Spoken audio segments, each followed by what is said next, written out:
Hi friends, welcome to my channel Sheetal's kitchen Gujarati. અને આજે આપણે બનાવીશું સાદું અને સિમ્પલ એવું ગલકા અને ચોળીનું શાક. તો જે સૂકી ચોળી આવે છે એ અને ગલકાનું શાક ખાવામાં ખૂબ જ ટેસ્ટી લાગતું હોય છે. પર્સનલી મારું તો ફેવરેટ છે, તો હું વીકમાં એકવાર તો બનાવું જ છું. તો વિચાર્યું કે આજે તમારી સાથે રેસીપીનો વિડીયો શેર કરું. તો ગલકા અને ચોળીનું શાક બનાવવા માટે મેં અહીંયા રાતે જ ચોળીને પલાળીને રાખી લીધી હતી. અને જો તમારી પાસે ટાઈમ ન હોય તો તમે 2 થી 3 કલાક ગરમ પાણીમાં ચોળી પલાળી દેશો તો પણ તે સારી રીતે પલળી જશે.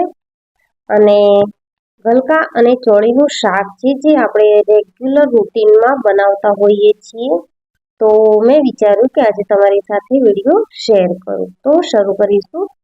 ગલકા અને ચોળીનું શાક બનાવવા માટે અહીંયા મેં કુકર લઈ લીધું છે, તો હું શાક કુકરમાં જ બનાવવાની છું.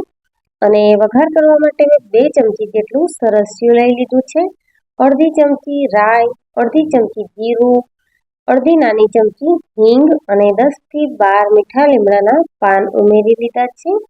સાથે અડધી ચમચી હળદર પાવડર અને 1 ચમચી મેં લાલ મરચું ઉમેર્યું છે. સાથે સ્વાદ પ્રમાણે મીઠું ઉમેર્યું છે.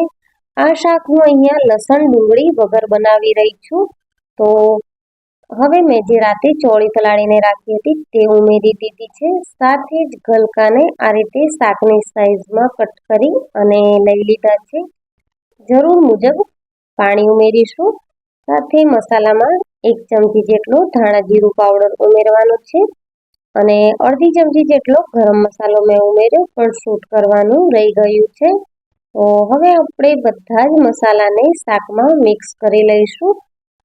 અને ગેસની ફ્લેમને મીડિયમ રાખી અને આપણે 3 વિસલ કરી લેવાની છે.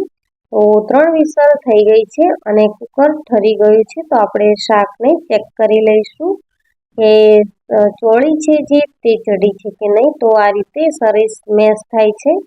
અને હવે આપણે ચમચાની મદદથી થોડું શાકને મેશ કરી લઈશું, એટલે શાકનો રસો છે તે થોડો થીક થઈ જશે. અને છેલ્લે આપણે લીલા ધાણા સ્પ્રેડ કરી અને શાકને આપણે સર્વિંગ પ્લેટમાં લઈ લઈશું. તો આ શાક રોટલી સાથે ખાવામાં ખૂબ જ ટેસ્ટી એવું લાગે છે. તો મિત્રો, રેડી છે આપણું ગલકા અને ચોળીનું શાક. તો મિત્રો, તમને આ રેસીપી કેવી લાગી તે મને કમેન્ટ સેક્શનમાં જરૂરથી જણાવજો. અને જો રેસીપી વિડીયો ગમ્યો હોય તો વિડીયોને લાઇક કરજો, શેર કરજો અને મારા ચેનલને સબસ્ક્રાઈબ જરૂરથી કરજો. Thank you for watching. મળીએ આગલી રેસીપીમાં. થેન્ક